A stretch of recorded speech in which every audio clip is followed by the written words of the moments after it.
It was a Minnesota summer, the kind that sticks to your skin. The air was thick, humid, and relentlessly hot. For the past week, temperatures had soared into the high 90s, and the weatherman promised no relief. We spent our days by the lake behind our house, the cool water our only sanctuary. That night, like all the others, the cicadas buzzed a relentless, high-pitched song, and the air conditioner in the window rattled and groaned, fighting a losing battle against the oppressive heat. I woke up just before dawn to a strange silence. The cicadas were quiet. The air conditioner had finally given up. But it wasn't the silence that was unsettling, it was the cold. A deep, bone-chilling cold had seeped into the house. I got out of bed, my feet hitting the wooden floor with a shock. It was freezing. Confused, I walked to the window, rubbing the sleep from my eyes, and what I saw made my breath catch in my throat. The lake, it was frozen. Not just a thin layer of morning frost, but a thick, solid sheet of ice, milky white under the pre-dawn sky. This was impossible. It was August. Yesterday, we were swimming in that water. My mind raced, trying to find a logical explanation. A freak weather event? Some kind of chemical spill? Nothing made sense. I pulled on a sweatshirt and went outside. The grass crunched under my feet, each blade encased in a delicate layer of frost. The air was crisp and smelled of winter. Standing at the edge of the lake, I could see my breath misting in front of me. The ice was at least a foot thick, smooth and unblemished, stretching from our shore to the far side.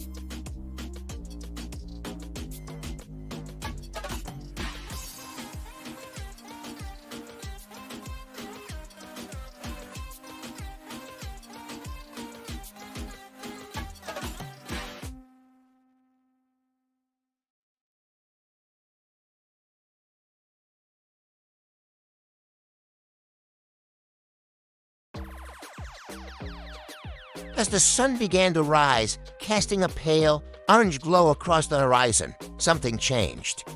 The light hit the ice, and we saw it. Beneath the surface, something was moving. It wasn't a fish, not a school of them. It was a shadow, a vast, dark shape gliding slowly, deliberately, beneath the ice. It was immense, bigger than any boat, a featureless void moving with an unnatural grace. A primal fear, cold and sharp, pierced through my confusion. We weren't just looking at a freak weather phenomenon. We were looking at something else. Something alive. The shadow moved toward the center of the lake and then stopped, lurking directly below the thickest part of the ice. We watched, mesmerized and terrified. A low groan echoed across the frozen expanse, a sound like stressed metal or shifting glaciers. It seemed to come from the ice itself. Then, a thin, black line appeared on the surface, originating directly above the shadow, a crack. It spread with terrifying speed, branching out like a spider's web, a network of dark veins on the pale ice. Another groan, louder this time, resonated in our chests. More cracks splintered outwards, the sun sharp and violent in the still morning air. The entire surface of the lake was becoming a mosaic of fractured ice. We instinctively backed away from the shore, our feet stumbling over the frozen ground. The shadow beneath remained motionless, a silent, ominous presence at the heart of the growing chaos. The cracking intensified, a cacophony of snaps and pops echoing around us. It was as if something immense was pushing up from below, determined to break through. My dad grabbed Chloe, pulling her behind him. My mom's hand found mine, her grip like a vice. We were all frozen in place, unable to look away from the terrifying spectacle unfolding before us. And then we heard it, a scream. It wasn't from one of us. It came from across the lake, from the direction of our neighbor's house, the Jensens. It was a sound of pure, unadulterated terror, high-pitched and raw, and it was cut off as abruptly as it began. Silence fell once more, heavier and more menacing than before. The only sound was the continued, relentless fracturing of the ice. We looked at each other, the same unspoken question in our eyes. What was happening? Who screamed? The sun was higher now, its warmth a cruel joke against the unnatural cold. The shadow began to move again, this time turning slowly, deliberately towards the far shore, towards the source of the scream. The cracking seemed to follow it, the ice groaning and shattering in its wake. It was hunting. The thought hit me with the force of a physical blow. That thing, wherever it was not just moving. It was hunting. And the Jensens were its first target. A new sound started, a rhythmic, heavy thumping from beneath the ice. Thump, a thump, a thump. It was slow and powerful, like a colossal heartbeat, or something massive pounding against its cage. With each thump, the cracks widened, and large chunks of ice began to shift and tilt, water of black, inky cold seeping up through the fissures. The thing was getting closer to the surface. It was breaking through. My dad's voice was a harsh whisper. "Get in the car now." The spell was broken.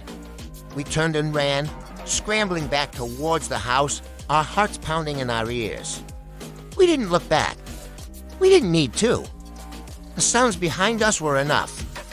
The rhythmic thumping grew louder, the shattering of ice more violent. The air itself seemed to vibrate with the power of whatever was emerging from the depths of our frozen summer lake. We piled into the car, my dad fumbling with the keys, his hands shaking. The engine sputtered, then roared to life. As we sped down our long driveway, I risked one last glance in the rearview mirror.